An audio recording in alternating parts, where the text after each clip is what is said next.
হয় তেতিয়াহ'লে 30 rupeesকৈ ল'ব পাৰ পাৰ্চন আৰু যদি আপুনি ওপৰৰ পৰা নামি আহে তেতিয়া কিন্তু 20 টকা ভাড়াৰ ডিফাৰেঞ্চটো এইকাৰণেই কৈছোঁ কিয়নো উঠোঁতে বহুত ওখলৈকে উঠিব লাগে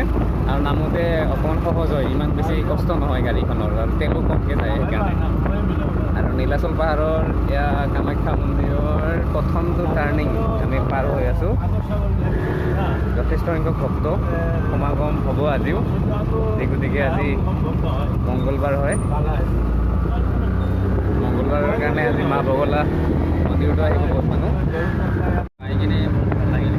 আৰু এতিয়া কিবা শান্তি শান্তি পোৱা যেন পায় আমি ইয়াতে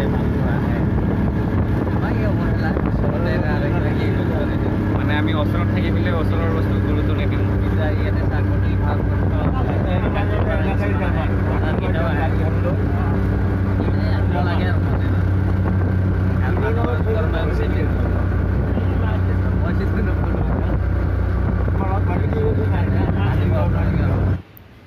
আৰু এই আমাৰ অটো ধুনীয়াকৈ গৈ আছে ধুনীয়াকৈ চলাইছে ড্ৰাইভাৰে আৰু ধুনীয়াকৈ আমাক লৈ যাই আছে মোটামুটি 10 মিনিটত গৈ পাম আৰু এই তলত আপুনি দেখিব বিভিন্ন অট্টালিকা সৰু সৰু অট্টালিকাবিলাক কাঠফুলাৰ নিচিনা দেখিছে ওপৰৰ পৰা আৰু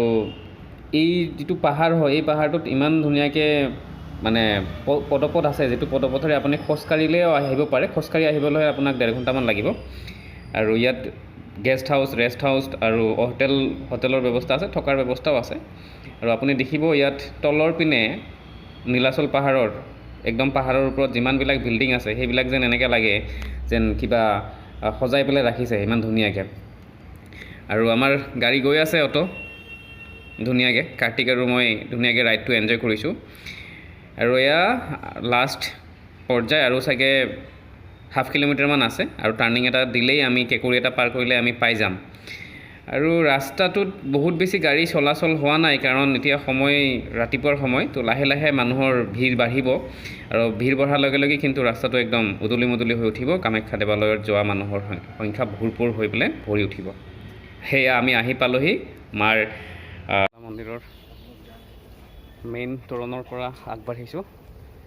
মা বগলা মন্দিৰত এয়া মোৰ প্ৰথম ইয়াৰ আগতে মই অহা নাছিলোঁ তো মোৰ কিছু দিব লগা আছিলে তাৰ কাৰণে ইয়াত আহিছোঁ আজি মংগলবাৰ বহুত মানুহ ইয়াতে সমাগম হ'ব আৰু যথেষ্ট সংখ্যক মানুহে মা বগলাক নিজৰ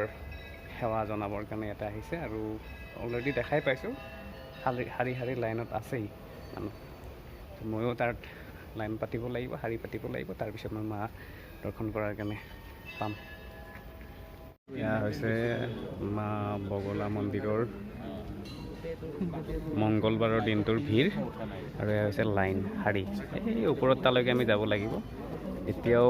আমি লাইনত আছোঁ লাইনটো এনেকৈ এটা মেৰ পাক দিছে আৰু যি গতিকে ঠাই নাই তাৰ কাৰণে এটা মেৰ দিব লগা হৈছে পাক এটা দিব লগা হৈছে আচলতে এইফালেৰে আহিব পাৰি ৰাস্তাটো এইটো আৰু আমি আছোঁ লাষ্টত এইটো ওপৰৰ ৰাস্তা এই ওপৰেৰে যিটো ৰাস্তা আছে সেইটোৰে আহিব পাৰি এয়া হৈছে আপোনাৰ লাইন এনেকুৱা হৈছে এইটো এটা দীঘলীয়া এটা শাৰী ওপৰত পূজা অৰ্চনা হৈ আছে আৰু আমি আছোঁ লাষ্টত চাগে আমি গৈ পাওঁতে আধা ঘণ্টাৰ পৰা 45 মিনিটটো আৰামছে লাগি যাব বতৰটো ইমান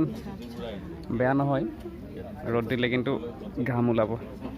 কষ্ট হ'ব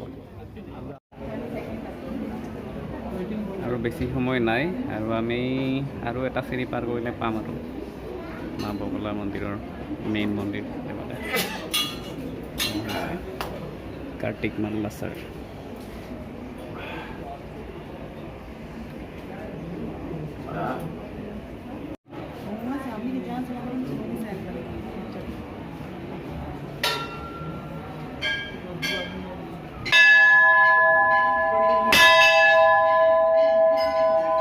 বগলা মন্দিৰৰ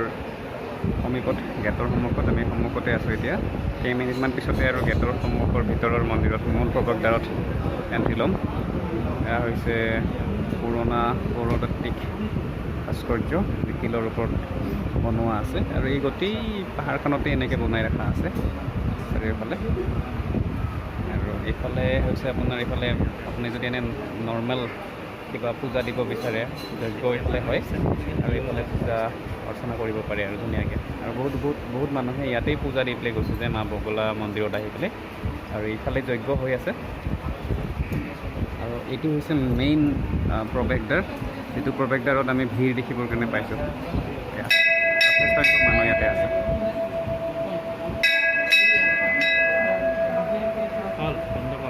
হেল্ল' আমি অকণমান আগতে মন্দিৰত গৈছিলোঁ আৰু মন্দিৰৰ পৰা এতিয়া ৰিটাৰ্ণ হৈ আছোঁ মা বগলা দেৱালয়ৰ পূজা অৰ্চনা হৈ গ'ল মোৰ আৰু এতিয়া আমি তলৰ ফালে গৈ আছোঁ যিটো ফালেৰে গ'লে আমি এই তলৰ ফালে গ'লে চাগে একেবাৰে তলত পায় কিন্তু আমাৰ ৰাস্তা হৈছে এইটোৰে যাব লাগিব এইটোৰে আমি গৈছিলোঁ এতিয়া গৈ আছোঁ ৰিটাৰ্ণ বেক মাৰ দৰ্শনৰ কাৰণে গৈ আছোঁ এইবাৰ এয়া চাকি ধূপ লৈ লৈছোঁ দুটা কাৰ্তিক আৰু মই আৰু মাৰ দৰ্শন এইটো মাহত দুবাৰ হ'ব মোৰ